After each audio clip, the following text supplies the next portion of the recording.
முருகன். முருகனை பார்க்க நினைத்த அருணகிரிநாதர் அவரை நினைத்து பாடல் பாடத் தொடங்கினார்.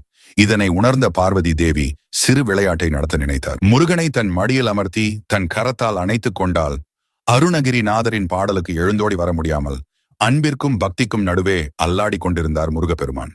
இந்த காட்சியை அருணகிரிநாதர் தான் மனக்கண்ணில் அறிந்து கொண்டு உடனே தனது பாடலின் முறையை மாற்றி பாடுகிறார். மயில் ஆடி வர அதில் நீ என்னை ஏறி காக்க வேண்டும் என்று பாடுகிறார். இதை கேட்டதும் பார்வதி தேவிக்கு மனமும் கரமும் ஒரு சேர நிகழ்ந்தது. மெல்ல விடுத்ததால் முருகனை அவர் மயில் மீது ஏறி அமர்ந்து, முருகா இனி ஒரு கணமும் தாமதிக்க கூடாது என்று அருணகிரிநாதருக்கு அவர் இருந்த இடத்தில் உள்ள தூணில் இருந்து வெளிவந்து காட்சி தருகிறார்.